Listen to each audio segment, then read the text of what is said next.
Good afternoon po sa ating lahat. Good afternoon po.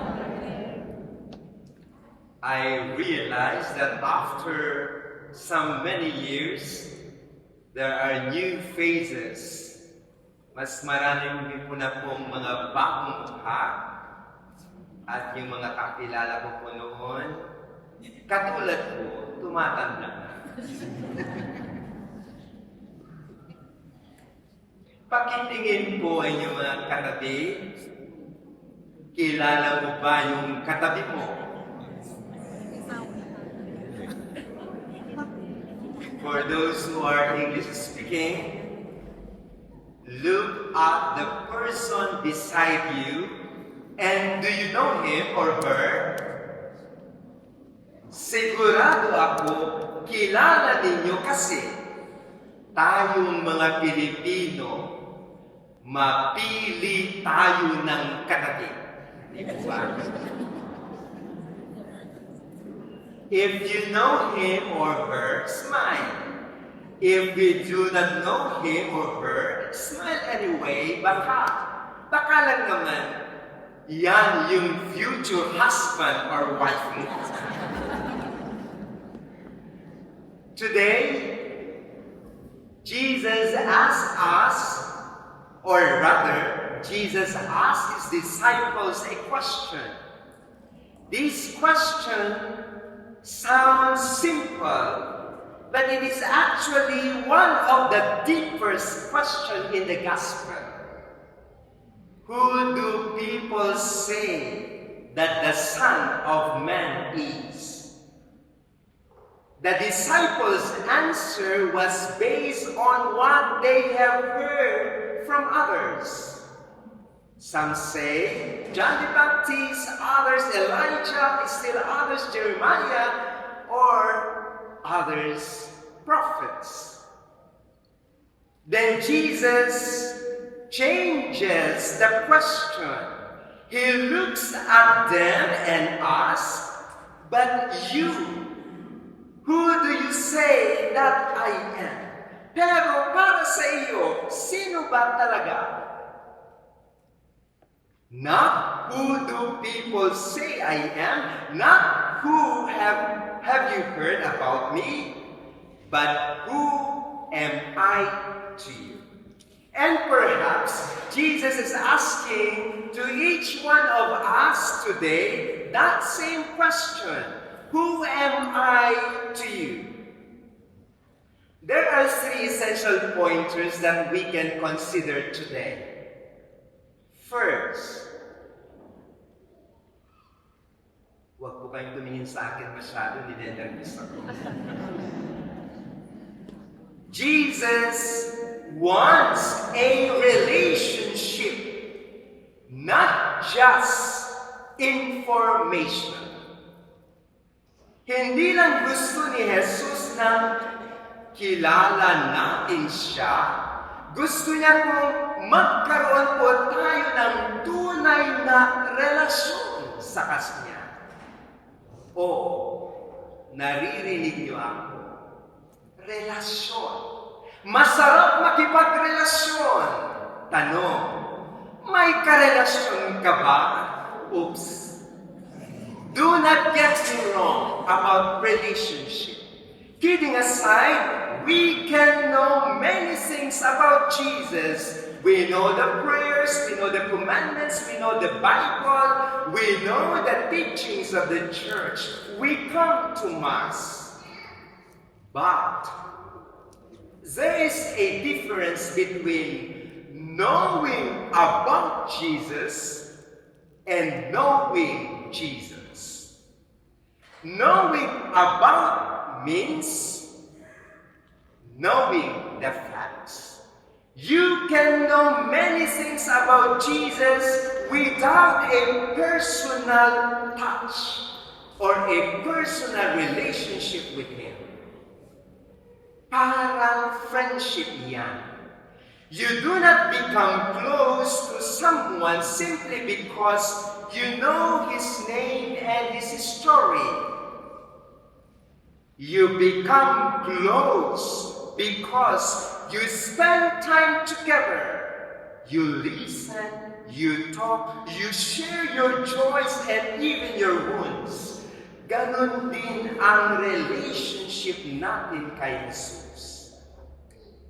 When was the last time you simply talked about Him, not because you needed something, but because you wanted to be with Him? Kilala ba si Jesus sa buhay natin? Kailan ba yung oras na gusto mong makasama si Jesus? Sometimes we remember Jesus only when we have problems. Lord, tulungan mo po ako. Lord, pagalingin mo po ako. Lord, please, fix this problem for me. And there is nothing wrong with this asking. But Jesus wants more because mas mahigit pa ang gusto ni Jesus sa atin. He does not want us to call Him only when we need Him.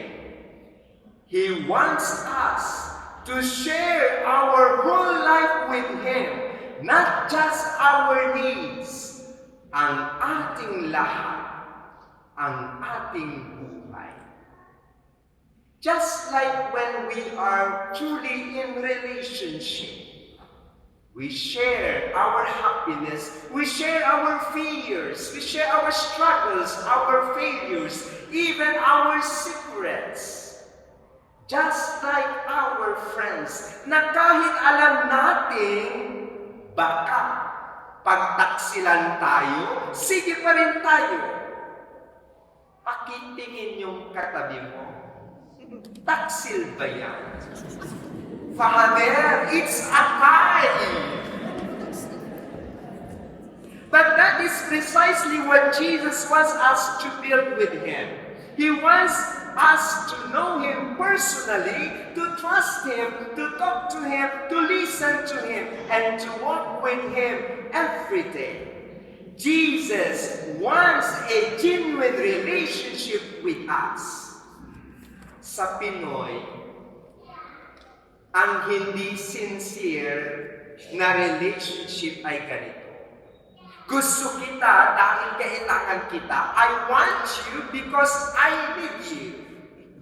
Peke, relasyon niya. But not with Jesus. He wants to build a genuine and real and authentic relationship with us. Second point, second point pa lang ito, 100 points kaya ito. Kaya ako kasi ang pinag-sermon ni Father. Second point, faith means trusting Jesus even when we don't understand. Ang pananampalataya ay pagtitiwala kay Jesus kahit hindi natin nauunawaan ang lahat. The answer of Peter was, "You are Christ, the Son of the living God." Peter recognizes Jesus, but later in the Gospel, Peter will also misunderstand Jesus. He will also make mistakes. He will even deny Him, and yet Jesus does not give up on Peter. Kahit nagkamali si Pedro, hindi siya sinubukan ni Jesus. This is beautiful because it tells us something about our faith. You can love Jesus and still have moments of weakness. You can believe and still have difficult life. You can believe and still have questions. You can follow Jesus and something falls. Or sometimes fall. Ang mahalaga po, hindi kung ilang beses tayo nahulog. Ang mahalaga po ay kung ilang beses tayo bumabalik sa Kanya. Maybe some here is time. Baka marami na kung pagod na pagod sa atin. Again, pakitingin po nga yung katabi, mukha ba yung tired?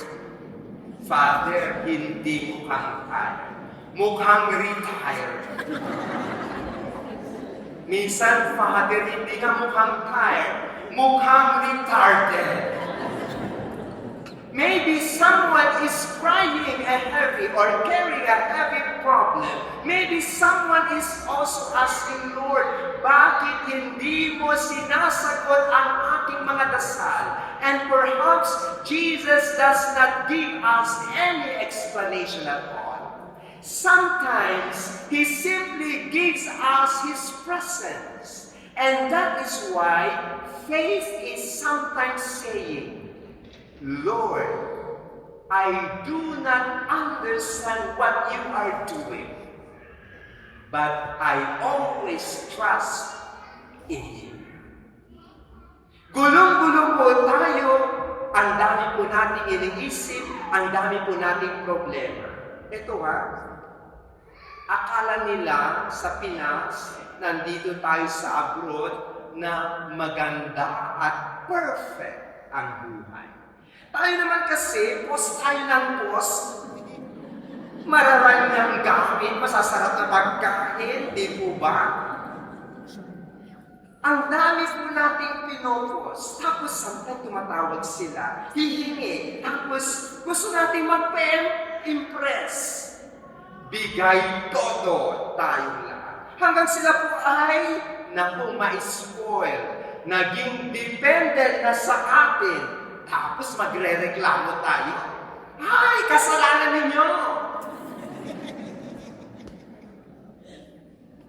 Pero palagay ko, hindi. Kahit ganito ang sistema, kahit ganito ang nangyayari, kahit paulit-ulit tayong niloloko, gulong-gulo tayo at ang dami-dami po natin iniisip, we continue to trust. We continue to surrender our fears. We continue to surrender our worries. And we continue to surrender our future. Trust means saying to Jesus, I may not understand, but I will always follow you, Lord, sa hirap at ginhawa. Third point, matatapos na. Bibilisan ko na. Kasi na. When Jesus becomes the center of our life, we become a blessing to others. Kapag si Jesus ang sentro ng ating buhay, nagiging instrumento tayo ng kanyang pagpapala sa iba. After Peter professes his faith, Jesus gives him a mission. You are Peter, and upon this rock I will build my church. Peter's relationship with Jesus becomes a responsibility for others. And the same is true for us. If Jesus is truly the center of our life, something should change in the way we treat people. Because it is easy to say, I love Jesus. Paiyang-iyang naman na tayo. Mahal kita, Jesus. Paluhod-luhod pa tayo, ano? Papikit-pikit pa tayo ng ating mga pagdarasal. Hindi nga. Sabi nga nila Santa Santita. Bakit? Because the real test is that how we do or how we treat other people who are around us. Because we cannot say Jesus is in my heart, and yet we remain harsh, we remain unforgiving, we remain judgmental and indifferent toward others. If Jesus is truly changing us, then people should begin to feel His love through us.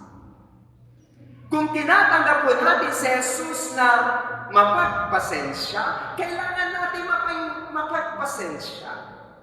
Kung tinatanggap natin si Jesus na mapagpatawad, kailangan natin tayo ay mapagpatawad.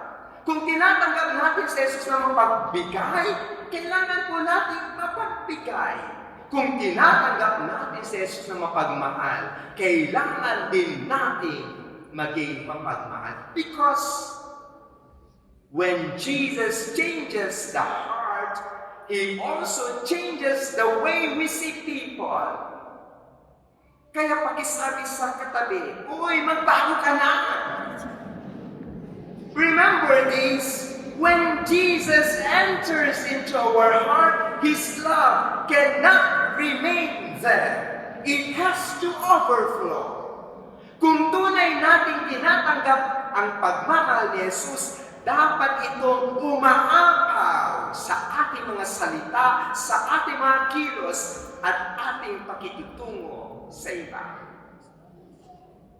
Dear friends, Jesus asked us today, who do you say that I am? The most beautiful answer is that, Jesus, I do not want only to know about you. I want to know you. Jesus, I do not want you to be only part of my life. I want you to be the center of my life. Because Christianity is not simply about knowing who Jesus is, it is about allowing Jesus to become the center of our life. And when Jesus is at the center of our life, our hearts change, our choices change, and the way we love others changes. Ito po sana natin ang ating dasal. Jesus, Ikaw ang aking Panginoon. Ikaw ang aking pag-asa. Ikaw ang aking lakas. Ikaw ang aking lahat. Naway, Ikaw ang maging sentro ng aking